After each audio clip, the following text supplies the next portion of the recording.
The perfect family facade. In the quiet, picturesque town of Milford Oaks, Principal Theodore Ted Hamilton had earned a reputation that was both inspiring and nearly untouchable. At 50, he was a well-respected figure in the community, known for his dedication to education, commitment to his students, and his unflinching belief in second chances. His presence was both gentle and formidable, the sort of man who could guide the most troubled of teens back onto the right path, with nothing more than a patient conversation. Ted's second marriage to Isabella was, at least to onlookers, a testament to love's resilience. Isabella, with her delicate features and impeccable style, had a way of captivating everyone she met. She was known to the parents, teachers, and students alike as the quiet but elegant woman who stood beside Ted at school events, always the picture of grace and loyalty. But behind the polished exterior of the Hamilton family was a tumultuous blend of repressed desires, jealousy, and secrets that threatened to shatter the idyllic image they had worked so hard to maintain. Isabella, a decade younger than Ted, had been born and raised in a small town far removed from the affluent life she now led. She often felt like an outsider in Milford Oaks, her past a shadow that loomed over her despite her best efforts to suppress it. She and Ted had met by chance when he had visited her hometown for a charity event. And from there, their romance had blossomed quickly. But while Isabella had found herself swept into Ted's world, the reality of his demanding work left her feeling isolated. Ted's commitment to the school, the community, and his students often took precedence over their personal life, leaving Isabella to navigate her loneliness alone. And that's when Marcus, Ted's 22-year-old son from his first marriage, re-entered their lives. Marcus had been away at college for 2 years, following a series of issues that had made him a less than welcome presence in the Hamilton household. His academic career was less than impressive, and his penchant for trouble, a streak of rebellion that seemed unbreakable, left Ted constantly at his wits' end. His previous school had expelled him for behavior that ranged from reckless partying to reported harassment of fellow students. This abrupt return home was due to yet another suspension, his struggles taking a heavy toll on Ted and Isabella's already strained relationship. Ted's ex-wife, Leslie, had long since moved out of state, leaving him solely responsible for Marcus's future. This responsibility weighed heavily on him, and as a result, his attention was more focused than ever on helping Marcus rehabilitate his life. But in doing so, he became more absent from Isabella's life, leaving her with an unspoken loneliness that had started to fester beneath the surface. When Isabella first found herself alone with Marcus in the house, the tension was palpable. She remembered him as a troubled boy, but time had reshaped him into a confident, almost arrogant young man.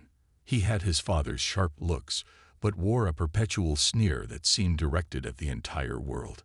The two initially shared only brief exchanges, with Isabella feeling a twinge of unease in his presence.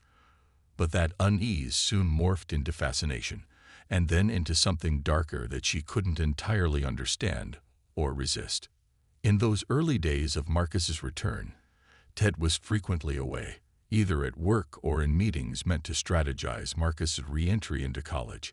Isabella and Marcus began to spend more time together, initially due to mere convenience, but soon out of an unmistakable magnetism. Their conversations, once awkward and strained, became increasingly comfortable, their exchanges lingering just a bit too long. It was a dangerous game that neither seemed willing to end. Over the weeks, their connection deepened, evolving from silent gazes to hushed conversations, held late into the night. Marcus was perceptive and picked up on Isabella's loneliness almost immediately. He exploited it, gradually drawing her into a secret relationship that would not only deepen her resentment toward Ted, but would also ignite an obsession that began to consume her. Their connection, however taboo, provided Isabella with the affection and attention she had been starving for, and Marcus's presence made her feel alive in a way that Ted's dedication to his career had not allowed. As their relationship became more passionate, Isabella's behavior changed. She grew colder toward Ted, her resentment now a simmering rage that Marcus encouraged, often stoking the flames with his disdainful opinions of his father. One evening, after yet another of Ted's missed dinners, Isabella and Marcus shared a glass of wine in the dimly lit kitchen. In a hushed whisper, Marcus leaned toward her and muttered, "Maybe it's time you think about what's really keeping you here." His words were simple, but their implication was unmistakable. The idea he had planted took root, spiraling in her mind as she considered the life she could lead. If only Ted were no longer part of the equation. As spring bloomed in Milford Oaks, the Hamilton household, once a picture of stability, was now seething with the silent tension that Isabella and Marcus carefully hid beneath the surface. Ted remained blissfully unaware, his days occupied with work, his nights often spent in his home office with stacks of paperwork that always seemed more important than his marriage. He was under the impression that Marcus was gradually reforming, that perhaps his time at home would rebuild the familial bond he believed was lost. But Isabella knew the truth. She knew that her days with Ted were numbered, that their marriage was a brittle shell waiting to be shattered. The closer she and Marcus became, the more ruthless her thoughts grew, and with every passing day, her patience waned. She was tired of being invisible, tired of playing the dutiful wife, while her true desires were caged by the prison of her marriage. It was on a quiet Sunday morning that her breaking point arrived. Ted had promised a day together, a rare event in recent months, but at the last minute he canceled. A student emergency, he explained apologetically, his face etched with guilt. She watched him leave, his car pulling out of the driveway with the same detachment he always seemed to wear. The emptiness inside her was now a smoldering rage, and as she watched his taillights disappear, her mind returned to Marcus's words. "Maybe it's time you think about what's really keeping you here." Standing in the empty kitchen, Isabella felt the first sharp sting of clarity. She didn't want to play second to her husband's career anymore, nor did she want to be a silent observer of a life that had never really been hers. The idea she had once brushed aside now took form in her mind, and her thoughts began to settle around a singular, haunting solution. By the time Ted returned that evening, she was ready to take the first step in a plan that would soon set in motion events that would shake their town to its core. The first layer of deception had been laid, and in the weeks that followed, she would continue to weave the narrative that would ultimately place her and Marcus exactly where they wanted to be. For Isabella, the countdown had begun, and she was prepared to do whatever it took to finally reclaim control over her life, even if it meant erasing Ted from it entirely. The web of deception. The days following her decision were marked by an eerie calm in the Hamilton household. Ted continued his usual routines, oblivious to the storm brewing under his own roof, while Isabella and Marcus grew more clandestine, their shared glances and late-night whispers dangerously close to exposing the truth. Their relationship now walked a razor's edge, and the thrill of secrecy only fueled the intensity between them. But for Isabella, this was about more than desire. It was about a hunger for freedom that only Marcus seemed to understand. Isabella knew that to secure her future with Marcus, she would have to be meticulous.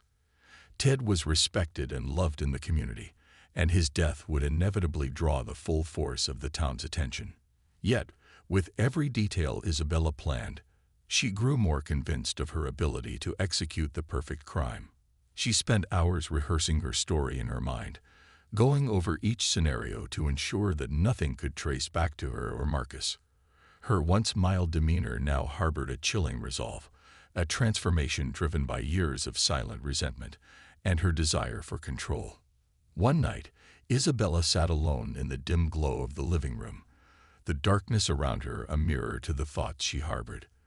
The clock ticked softly, the rhythmic sound filling the silence as she sketched out a meticulous blueprint in her mind. Her plan had to be flawless, a tragedy of circumstance rather than a murder. She couldn't afford a single misstep, and she knew that Marcus, reckless and unpredictable, was both her greatest asset and her biggest risk. "Are you sure about this?" Marcus asked her late one night, his voice barely a whisper as they sat side by side in his room. The darkness hid the smirk that played on his lips, but Isabella could feel his eagerness. He was thrilled by the prospect of finally being rid of his father, a man he had despised since childhood. For Marcus, this was more than just an opportunity to secure a life with Isabella. It was a chance to eliminate the man who had cast a long, overbearing shadow on him for years. "Yes," Isabella replied, her voice steady. "But we must be careful. This isn't just a quick fix, Marcus. Every detail has to be perfect." Her words carried a finality that both frightened and exhilarated her. They had crossed an invisible line, and there was no turning back. She devised a narrative to divert suspicion, a staged robbery that would implicate a fictional intruder. Over the next week, Isabella and Marcus planned every moment, timing each part of their scheme with precision. She began dropping subtle hints to friends and acquaintances about Ted's recent paranoia. Her goal was to paint a picture of a man living in fear, haunted by threats of a robbery that would set the stage for their story. She spun tales of hearing strange noises at night and seeing shadowy figures lurking near their property. These small, calculated remarks would eventually serve to substantiate the robbery that would tragically end Ted's life. The first major step in Isabella's plan was to procure a set of tools for staging the break-in. She drove 3 towns over to a small, unassuming hardware store where no one would recognize her. She purchased a crowbar, gloves, and a cheap balaclava that would fit Marcus, making sure to use cash and avoid any traceable transactions. Once back home, she hid the items in a locked drawer in her study, careful not to leave fingerprints or evidence that could connect them to her. Every action was done with surgical precision, her nervousness tempered by the thrill of finally taking charge of her own life.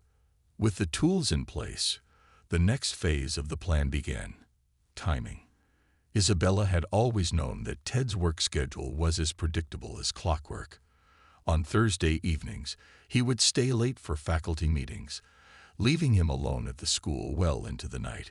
It was the perfect opportunity for her to establish an alibi.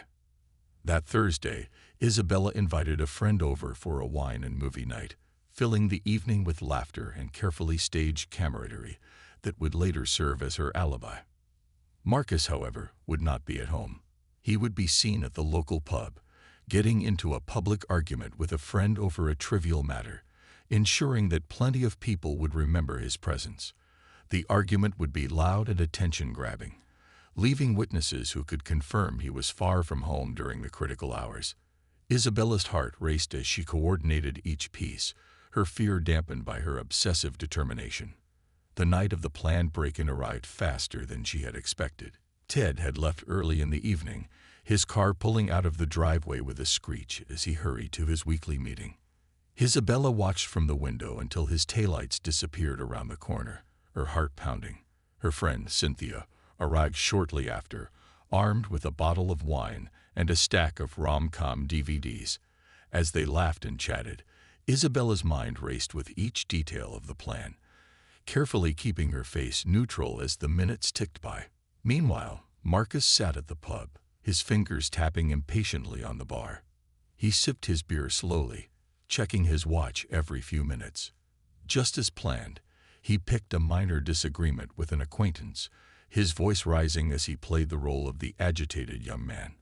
A few bar patrons cast disapproving glances his way, and the bartender even warned him to calm down or face being kicked out. It was exactly the kind of scene that would stick in people's minds, and he made sure to linger, his presence unmissable. At home, Isabella's friend finally left around midnight, leaving Isabella alone to implement the final stage of her plan. She waited, the house silent, until the soft chime of her phone indicated that Marcus had returned to their street, slipping into the back entrance with the tools she had hidden. He wore the gloves and balaclava, his face concealed as he approached her in the kitchen. Without a word, they moved upstairs, careful to avoid making noise that might wake the neighbors.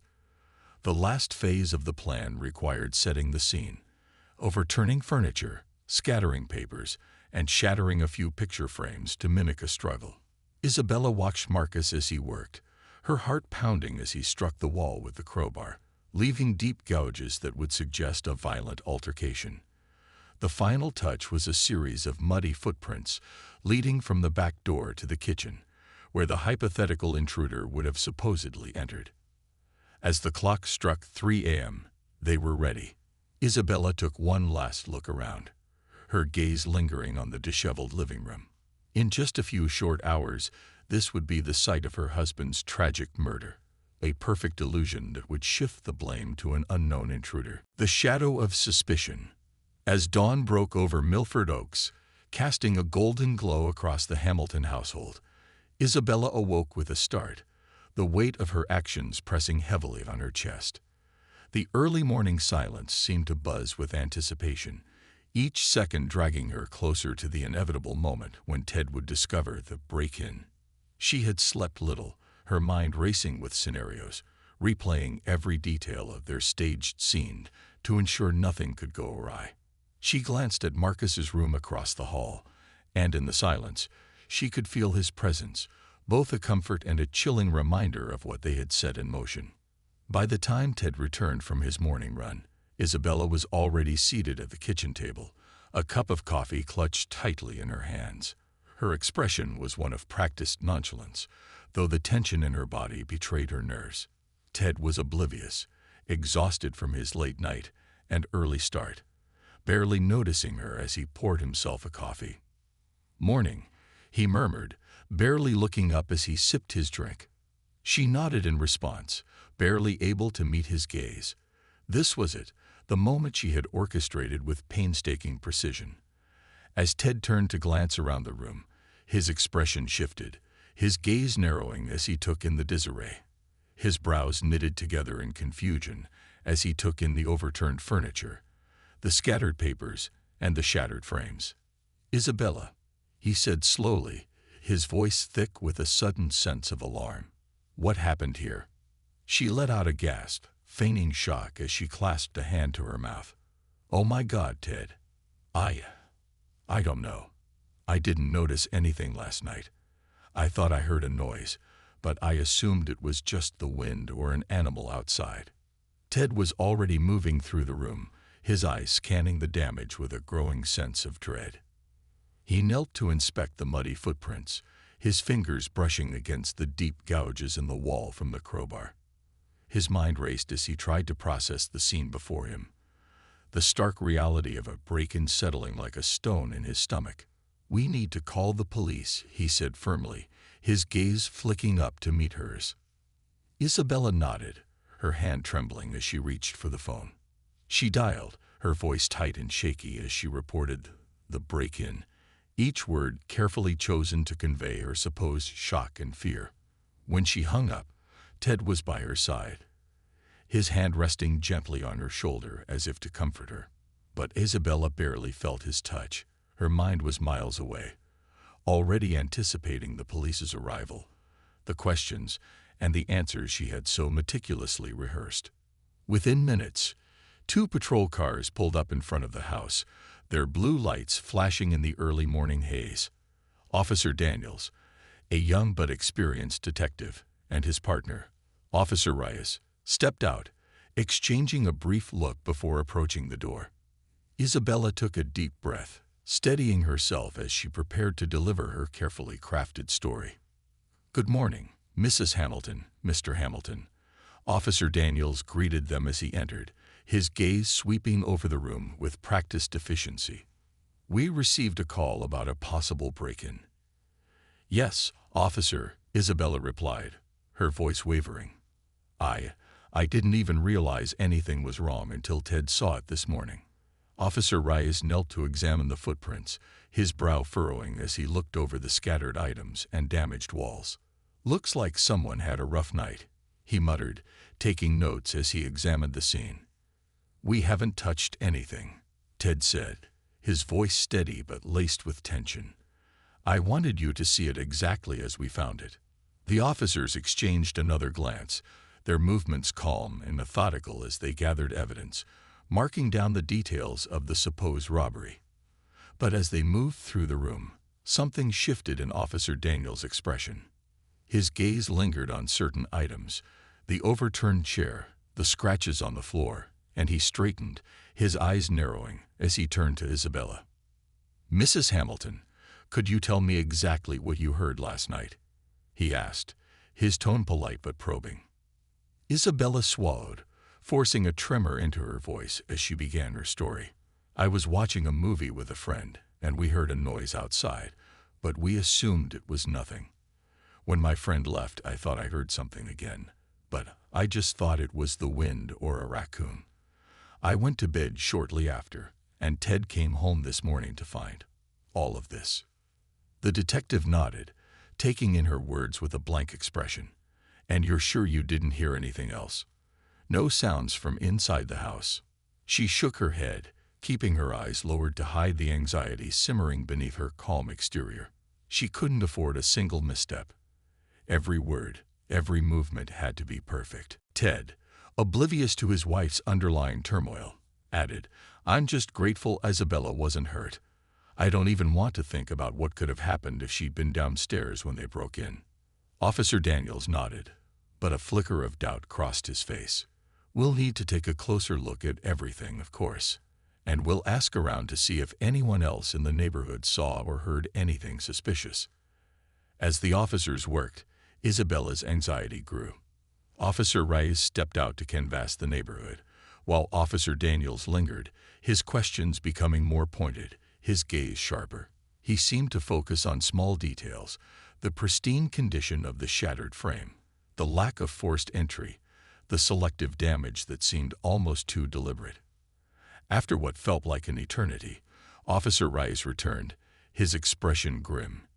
"None of the neighbors saw anyone, and there haven't been any other reported break-ins in the area recently." Ted frowned. Confusion etched across his face. "That's strange. Milford Oaks is a quiet neighborhood, but you'd think someone would have seen or heard something."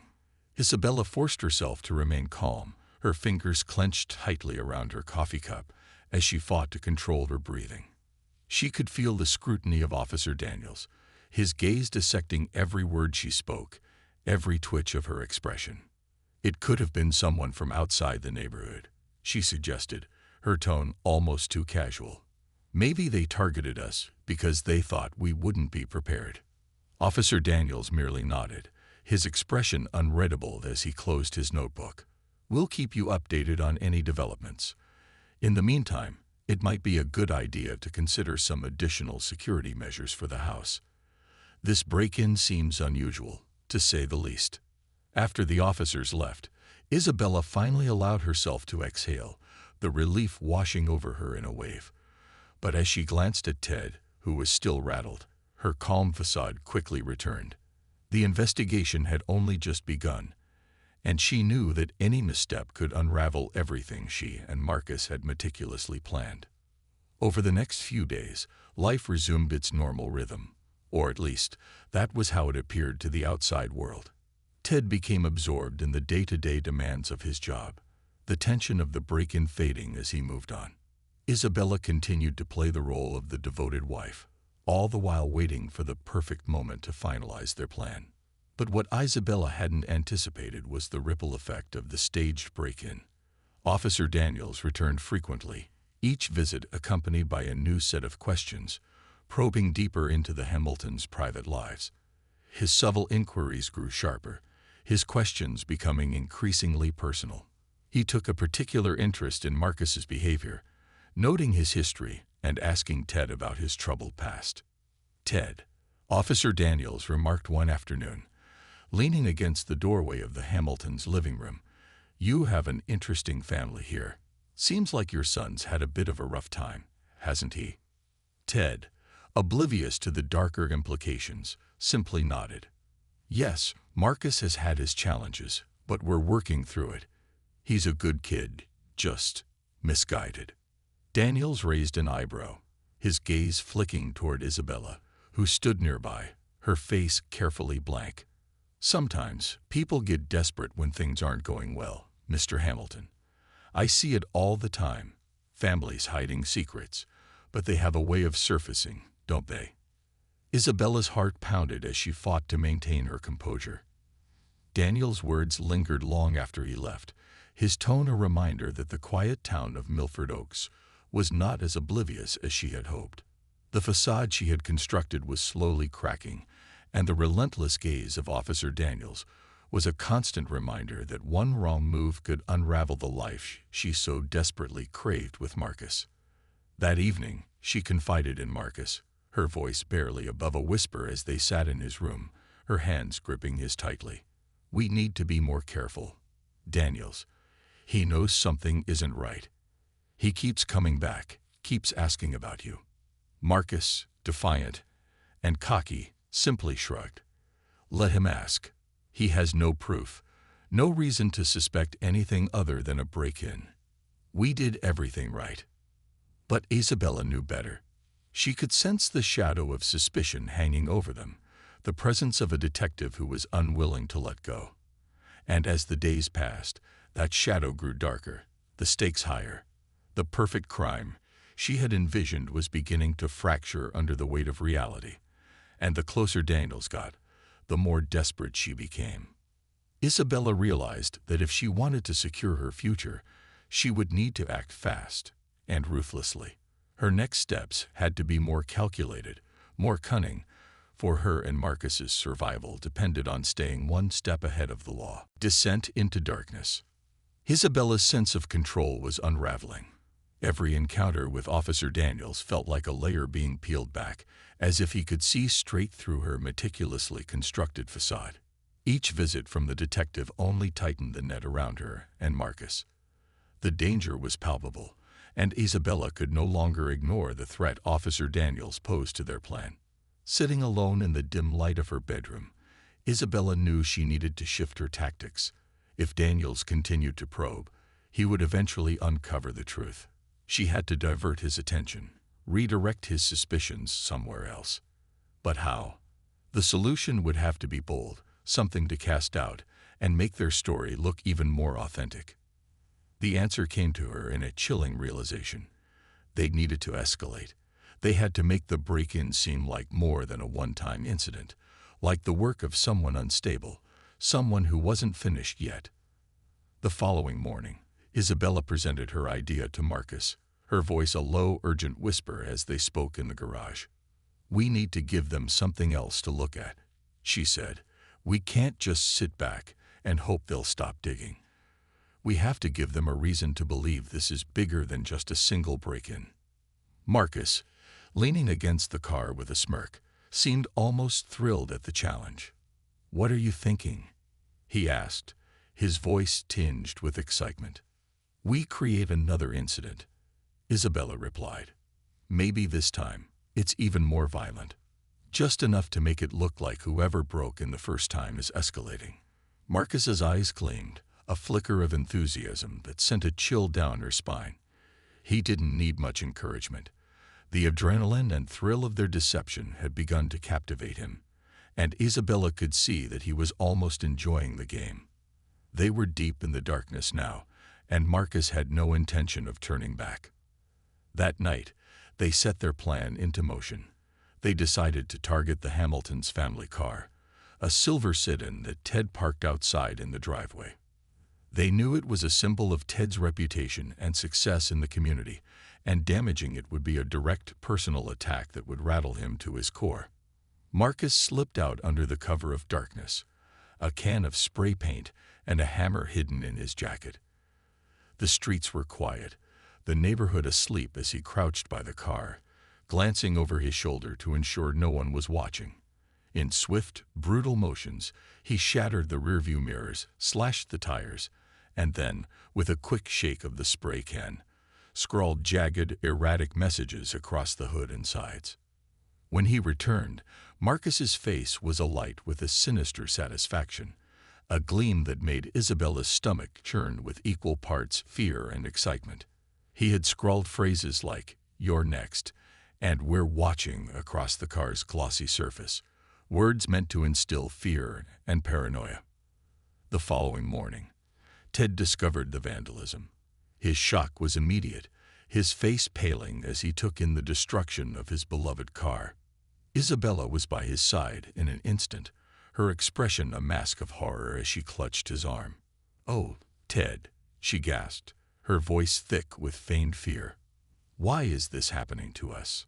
Ted was silent, his jaw clenched as he tried to process the senseless violence. He turned to her, his eyes filled with a raw, wounded disbelief. "I don't know," he whispered, his voice barely audible. "But whoever did this, they're not done." He called Officer Daniels again, who arrived swiftly, this time accompanied by 2 additional detectives.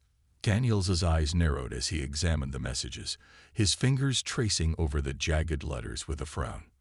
"This is personal," he murmured, more to himself than to the Hamiltons. "Someone clearly has a vendetta." Isabella and Ted watched as Daniels took notes, his expression thoughtful, though his gaze lingered on Isabella longer than she liked. She forced herself to remain calm, to maintain her composure, even as her heart pounded in her chest. "This changes things," Daniels said, his tone grave. "I'm going to request additional patrols in this area. We can't take any chances." As Daniels departed, Isabella felt a brief surge of relief. The escalation had worked, at least for now. The police were taking the threat seriously, and the additional patrols meant Daniels would be focused on preventing another incident rather than probing into the original break-in. She allowed herself a moment of triumph, a small victory in the midst of a mounting storm. However, the sense of security was short-lived. That night, as she lay in bed, Isabella was plagued by a creeping sense of dread. She realized that they were playing a dangerous game, one that required them to constantly up the stakes, each escalation drawing them deeper into a web of lies they could never escape. And Marcus, he was beginning to lose himself in the thrill of it all. His initial reluctance had turned to a reckless enjoyment, his obsession with the plan bordering on disturbing. Over the following weeks, the Hamilton household became a fortress. Security cameras were installed, a private alarm system was set up, and Ted even hired a security consultant to advise on additional safety measures. The quiet life Isabella had once known was replaced by a paranoid routine of double-checking locks, monitoring cameras, and jumping at every creak and shadow. Despite the security measures, Daniels continued to visit frequently, his questions becoming more pointed, his tone less sympathetic. Isabella could sense his growing suspicion, a feeling that intensified with each passing day. Then, one evening, as she returned from the grocery store, she found Daniels waiting for her in the driveway, his face shadowed in the dim light. He gave her a nod, but his expression was unreadable. "Mrs. Hamilton," he began, his tone polite but cold, "I wanted to speak to you privately, if you don't mind." Isabella's heart raced, but she forced a calm smile, nodding as she led him inside. They sat in the living room, the silence between them tense and uncomfortable. Daniels glanced around the room, his gaze lingering on the photographs that lined the walls. Pictures of Ted, Marcus, and Isabella, their faces frozen in the happy moments she had carefully curated. "Something doesn't sit right with me about this case," Daniels said, his voice low. "I've been doing this a long time, Mrs. Hamilton, and I can tell when something isn't what it seems." Isabella felt a chill run down her spine, but she kept her expression neutral, feigning confusion. "I don't understand, officer. We've been through a lot. We're as eager as you are to see this resolved." Daniels leaned forward, his eyes piercing as he studied her face. "You know, break-ins like this are rare in Milford Oaks. Vandalism, too. And yet, twice now, someone's gone out of their way to target your family." She forced a sigh, her voice trembling slightly. "I don't know why we're being targeted, officer. I just want to feel safe in my own home again." He nodded, though his expression remained skeptical. "Of course. But there's one thing that doesn't make sense to me, Mrs. Hamilton. Whoever broke in, they left a lot of valuable items untouched. They'd vandalized the car, made a mess, but nothing substantial was taken. It's almost as if they wanted to make a statement rather than steal anything." The silence that followed his words was heavy, each beat of her heart a painful reminder of the fragility of her deception. Daniels was close, too close, and she could feel her control slipping. She forced a weak smile, nodding as she murmured, I hadn't thought of it that way. Daniels rose to his feet, his gaze never leaving hers. We'll keep investigating, Mrs. Hamilton. I suggest you stay vigilant.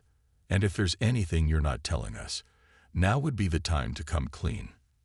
Isabella's hands clenched in her lap as she watched him leave, the door closing behind him with a soft click that echoed through the empty room. She was left alone with the suffocating weight of his words, the realization sinking in that Daniels was far from finished. When Marcus returned that night, she confided in him, her voice a frantic whisper as she paced the room. He knows, Marcus. He's onto us. If we don't do something, he's going to ruin everything. But Marcus only smiled, his eyes alight with a manic glint that made her stomach turn. Then we up the ante, he replied, his voice calm, almost too calm. If Daniels won't back off, maybe it's time we take care of him. Isabella's breath caught, her heart racing as she stared at Marcus, her mind reeling. The plan had spun far beyond her control, the thrill of it now warped into something monstrous. She realized, with a sickening dread, that Marcus was no longer simply her partner in this scheme. He had become something darker, something she could barely recognize. And as she looked into his eyes, she knew they had crossed a line that they could never return from. The stakes had escalated, the game had turned deadly, and in the relentless pursuit of their twisted freedom, they were prepared to destroy anyone who stood in their way, including Officer Daniels. In that moment, Isabella understood that their lives were now bound to a path of no return, a path drenched in lies, betrayal, and an insatiable thirst for control. She could feel the walls closing in, but the only option left was to push forward, deeper into the darkness, no matter the cost. The point of no return. Isabella lay awake that night, her mind racing with visions of what they had done, and what Marcus had suggested they do next. The idea of escalating to something as drastic as harming Officer Daniels sent chills through her, but she also knew that they had left themselves no other choice. The walls were closing in, and Daniels was the hunter who would not relent. If they wanted to survive, they would have to cross yet another unforgivable line. The following morning, Marcus appeared unfazed, his demeanor almost carefree as he ate breakfast. He had slipped into this dark role with a disturbing ease, a transformation that made Isabella question how well she truly knew him. The young man before her was no longer the struggling son of her husband, but a creature shaped by desire, defiance, and now, a simmering malice. She wondered if she had set this darkness loose, or if it had always been lurking beneath the surface. "Have you thought about it?" Marcus asked, his tone casual as he buttered his toast, not even looking up. Isabella's stomach churned, and she looked away, staring out the window to avoid his gaze. It's risky, Marcus. This isn't just staging a break-in or defacing the car. If we do this, we won't be able to undo it. We'll be hunted. Marcus's eyes narrowed, a slight smile curving his lips. We're already being hunted, Mother. Daniels won't stop until he has answers. We're just deciding who comes out on top. The word mother struck Isabella harder than she anticipated. She had longed for a connection with Marcus, a bond that had initially felt thrilling and forbidden. But now, her relationship with him felt tainted, twisted by the darkness they had unleashed. She felt trapped, both by her own desires and by the web they had woven together. And the title of mother made her feel the weight of her choices in a way she hadn't before. As Marcus continued to outline his plan, Isabella's resolve solidified. She felt trapped, like a cornered animal with no escape but to lash out.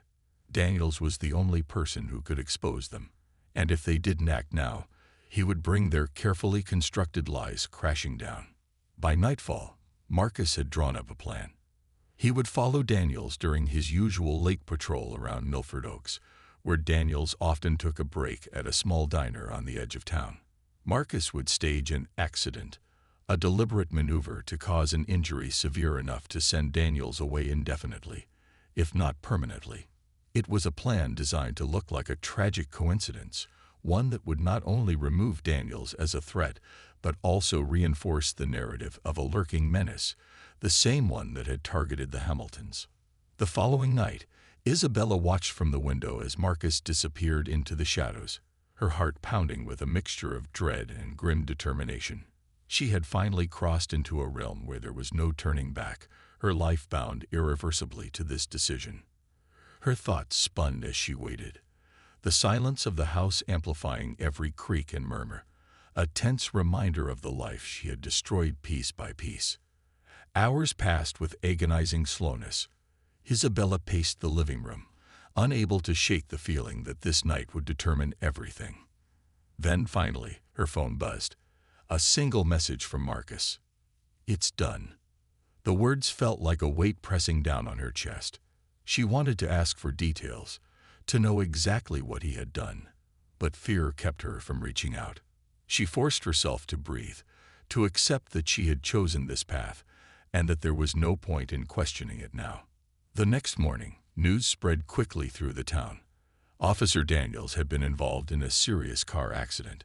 According to initial reports, his car had veered off the road and collided with a tree while he was returning from his late shift.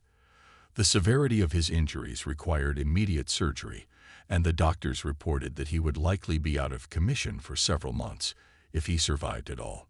Milford Oaks was shaken by the news, but for Isabella, it was a breath of relief, a twisted sense of triumph that she could barely admit to herself. With Daniels incapacitated, she believed that they had finally managed to sever the last thread connecting them to suspicion. The weeks that followed felt strangely calm. Ted, who had been increasingly stressed by the incidents, began to relax, his concerns over the break-ins and vandalism slowly fading into the background. Isabella resumed her role as the dutiful wife, preparing his meals, hosting dinners, and presenting herself as the supportive, loving partner she had always pretended to be. But as the calm stretched on, Isabella's relief turned into an uneasy quiet, a gnawing sensation that something was amiss. Daniels might have been out of the picture, but she was haunted by the knowledge that she and Marcus had crossed a line from which they could never return. The guilt simmered beneath her calm exterior, a constant reminder that she had sacrificed every shred of decency to secure her freedom. The unease only grew as Marcus began to change. His demeanor, once cocky and rebellious, had shifted to something darker, more sinister. He seemed to relish the power they now held, often reminding Isabella that they had outsmarted the system, and that they were untouchable. His words, once reassuring, now sounded hollow, almost mocking. It was as if he had become intoxicated by the violence, his taste for destruction feeding a side of him that Isabella could barely recognize. One evening, as they sat together in the living room, Marcus turned to her, his gaze piercing. "There's no need to stop now, do you know? We've come this far, and we have everything we wanted. Ted's none the wiser, and there's no one left to threaten us." She forced a laugh, a sound that felt brittle in her throat. "What more is there, Marcus? We've secured our future. Ted is none the wiser. And with Daniels gone, we're finally free." But Marcus leaned closer, his voice dropping to a conspiratorial whisper. "Are we really free, Isabella? As long as Ted's around, you'll never be completely independent. He still holds the purse strings, still controls the finances. You know it, and I know it." A chill swept through her, the weight of his words settling like a stone in her stomach. She had wanted freedom, yes, but she had never considered eliminating Ted entirely. He was her husband, the man she had once loved, despite their distance. Yet as she looked into Marcus's eyes, she saw the dark glint that told her he was already committed to this final betrayal. "It's the only way," he continued, his voice smooth, persuasive. "With Ted gone, there's no one left to tie us down. We can start fresh, together. You'd finally have the life you've dreamed of." Isabella's mind whirled. She felt trapped in a nightmare of her own making, every exit leading only to darkness. Marcus's plan was audacious, dangerous, but as the thought took root in her mind, she realized with horror that she couldn't entirely dismiss it. Her marriage was a prison, and Ted was the jailer. The life she wanted was so close, just one step away. The days passed, and Marcus's words began to infiltrate her thoughts, wearing down her resistance until she could no longer ignore the temptation. The once unthinkable had become plausible, and plausibility had turned to resolve. The plan was clear. They would stage Ted's death as a tragic accident, one that would leave her as the grieving widow and rightful inheritor of his assets. It was a stormy Friday night when they set their plan into motion. Ted, exhausted from a long week, had taken to bed early, his trust in Isabella absolute, his mind blissfully unaware of the trap that awaited him. She waited until he had fallen into a deep sleep, the rhythmic sound of his breathing the only noise in the darkened room. Marcus entered silently, his presence barely more than a shadow in the doorway. He carried a vial of medication Isabella had secured, a potent cocktail of sedatives that, if taken in a large enough dose, would mimic the symptoms of a heart attack. They would find him the next morning, cold and lifeless, the cause of death a tragic but natural occurrence that no one would question. Isabella's hands shook as she administered the dose, her eyes fixed on Ted's peaceful face. She told herself it was necessary, that this was the only way to reclaim her life, but the guilt gnawed at her, each heartbeat a reminder of the darkness she had embraced. Marcus watched from the doorway, his gaze sharp and unfeeling, as if he were merely a spectator to someone else's tragedy. Hours passed, the silence in the room stretching as Ted's breathing grew slower, each exhale fainter than the last. When he finally fell silent, Isabella felt a wave of nausea wash over her. She had done it. They had done it. The final obstacle to their freedom was gone. The last link severed in the chain that had bound her to a life she despised. As dawn crept over Milford Oaks, Isabella sat alone in the dim light of the bedroom, her hands trembling, her mind numb. She had crossed the ultimate line, and though she now had everything she wanted, the price had been far steeper than she had anticipated. But as she stared into the cold morning light, the realization settled over her like a shroud. There would be no peace for her. The darkness she had embraced would haunt her forever, a shadow that would follow her every step, no matter how free she thought she had become. And as the final reckoning, the morning of Ted's death cast an eerie calm over the Hamilton home. Sunlight filtered through the windows, but the warmth it brought felt cold, artificial. Isabella moved through the house with a mechanical detachment, her mind hollow and her heart racing. She had prepared herself for this day, rehearsed the role of the grieving widow down to the smallest detail. But as she stood in the bedroom, staring at Ted's lifeless body, she was struck by a nauseating weight, a sense that she had become a stranger, even to herself. Marcus waited downstairs, sipping coffee with a quiet intensity that unnerved her. He was too calm, too collected, as if the events of the previous night were merely another phase in a meticulously executed plan. He glanced up when she entered the kitchen, giving her a nod that was equal parts acknowledgement and command. "Are you ready?" he asked, his voice low, almost a whisper. Isabella nodded, her voice barely audible. "Yes. I'll call 911 now." The call was brief. She managed to conjure the right mix of panic and sorrow, her voice breaking at all the right moments as she reported Ted's sudden death. Within minutes, the house was alive with activity. Paramedics, detectives, and neighbors gathered, offering their condolences while the authorities conducted a routine investigation. Detective Wallace, a reserved middle-aged man with salt and pepper hair, was one of the officers called to the scene. He moved with a quiet but discerning air, his gaze sharp and observant as he questioned Isabella about Ted's health, recent activities, and any potential underlying causes of his heart attack. She responded with practiced precision, playing the role of the heartbroken wife to perfection. Her performance was flawless, but every word felt hollow, as if she were merely reciting lines in a play. Throughout the questioning, Marcus hovered nearby, always within earshot, his expression somber yet distant. Wallace occasionally glanced in his direction, his gaze lingering a little longer than necessary. Isabella noticed but brushed it off as routine. After all, Marcus was just as much a part of the family as she was. After an hour of questions, Wallace seemed satisfied.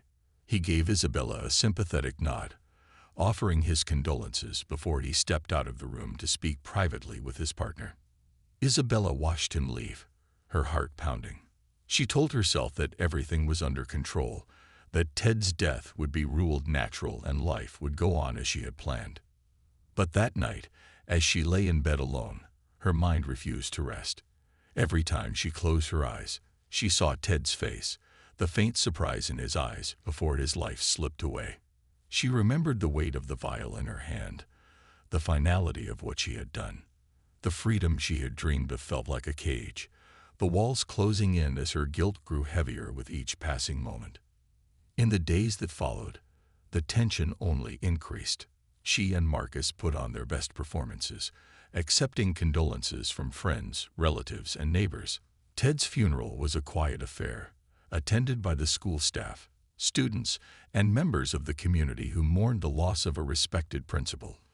Isabella wore black, her face veiled with sorrow, though her mind raced with every condolence, every glance from those who had admired Ted. But Detective Wallace wasn't finished. His visits became more frequent, his questions increasingly pointed, and the subtle scrutiny that had once felt manageable now bordered on invasive. Wallace's casual inquiries started to probe deeper into their family life, his questions cleverly layered with meaning that left Isabella unnerved. He wasn't buying her story entirely, and she could feel his suspicion pressing down on her like a weight she couldn't shake. One evening, as Wallace stood in her living room, he broached the subject of the vandalism and the break-ins that had plagued them before Ted's death. "It's unusual, Mrs. Hamilton," he said, his tone mild but his eyes sharp. "First, you and Mr. Hamilton were targeted by an unknown intruder. Then, just when everything starts to settle down, he dies unexpectedly. It's almost as if someone wanted it that way." Isabella's blood ran cold, but she forced herself to keep her expression calm. "I don't understand, Detective. You're suggesting. What exactly?" Wallace offered a small, almost sympathetic smile. "I'm not suggesting anything, Mrs. Hamilton.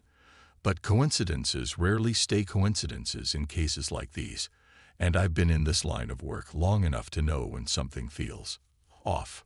She barely held his gaze, managing a weak nod as he continued his questions. Her nerves frayed under the strain, and by the time Wallace left, she was trembling. She felt as if every word, every carefully constructed alibi, was unraveling around her. She had thought Ted's death would be the end of their struggle, but it was only the beginning of a nightmare that was rapidly spiraling out of control. Marcus, however, remained unfazed. "He's bluffing," he said dismissively, his voice tinged with disdain. "Wallace has nothing. He's just fishing for a reaction." But Isabella couldn't ignore the fear that gnawed at her. She could sense that Wallace wasn't bluffing. He was waiting, biding his time, watching for one slip, one mistake that would expose everything. And her composure was wearing thin. The guilt was becoming unbearable, the constant fear of discovery a suffocating weight she could no longer bear. Her breaking point came one evening, weeks after Ted's death. Isabella was alone in the house, the silence oppressive as she paced the kitchen, racked with anxiety. She could barely sleep, barely eat, the specter of her actions haunting her every waking moment. She felt trapped, cornered by her own choices, and for the first time, she considered confessing, unburdening herself of the guilt that had poisoned her soul. When Marcus returned home, she tried to talk to him, her voice trembling as she expressed her fears. "Marcus, we can't keep doing this. Wallace knows, or he's close to figuring it out. We have to stop this." But Marcus only laughed, a dark, bitter sound that chilled her to the bone. "Stop. Now. After everything we've done. Are you really so weak, Isabella? We're free now. We have everything we wanted. You just have to let go of your conscience." His words cut through her, harsh and unforgiving. She realized, in that moment, that Marcus felt nothing. No guilt, no remorse, no regret. He had crossed the line long ago, and there was no going back for him. He was willing to sacrifice anyone, do anything, to secure his freedom, even if it meant destroying her in the process. As the days wore on, the tension between them grew unbearable. Isabella found herself recoiling from Marcus, his presence a constant reminder of the darkness she had unleashed. She no longer saw him as her partner, but as a threat, a ticking time bomb that could go off at any moment. The bond they had shared had been warped, twisted into something grotesque, and she could feel the danger looming closer with every interaction. Then, one evening, Wallace returned with a grim expression and a file in his hand. He sat her down in the living room, his tone calm but unyielding. "Mrs. Hamilton," he said, placing the file on the coffee table, "I wanted to give you a chance to come forward, to tell the truth. Because I know, and deep down, I think you do too, that something very wrong happened here." Isabella's breath caught in her throat as he opened the file, revealing the results of a toxicology report. The autopsy had revealed traces of sedatives in Ted's system, sedatives that couldn't be explained by any known prescription. Her mind reeled as she realized that her carefully crafted plan had left a trace, a single damning detail that would seal her fate. Wallace's gaze was unwavering. "You don't have to go down for this alone," he said, his voice almost gentle. "But if you stay silent, you'll only be protecting the person who's likely been controlling you from the start." Isabella's hands trembled as she stared at the evidence, her vision blurring with tears. The weight of her guilt, her fear, and the relentless hold Marcus had on her felt unbearable. In that moment, she realized that she had been his pawn, his tool in a twisted game that he had controlled from the beginning. And now, she had a choice: protect him, or finally break free, even if it meant losing everything. Taking a deep breath, she looked up at Wallace, her voice barely more than a whisper. "Detective, I have something to tell you." The confession spilled out, raw and unfiltered, a torrent of guilt and sorrow that left her feeling hollow but somehow lighter. She told Wallace everything: the break-ins, the staged incidents, Ted's death, all of it, every dark detail. And as she spoke, she felt the weight lifting, a sense of release that she hadn't felt in months. In the end, Marcus was arrested, his calm facade shattered as he realized the extent of her betrayal. He glared at her with a hatred that chilled her to the core, his eyes filled with a promise of vengeance that she knew would haunt her for the rest of her life. But for Isabella, there was a sense of grim satisfaction in finally breaking free from his control. She would pay for her crimes, yes, but she had escaped the hold he had over her, the darkness that had nearly consumed her soul. And as the police led her away, she felt a flicker,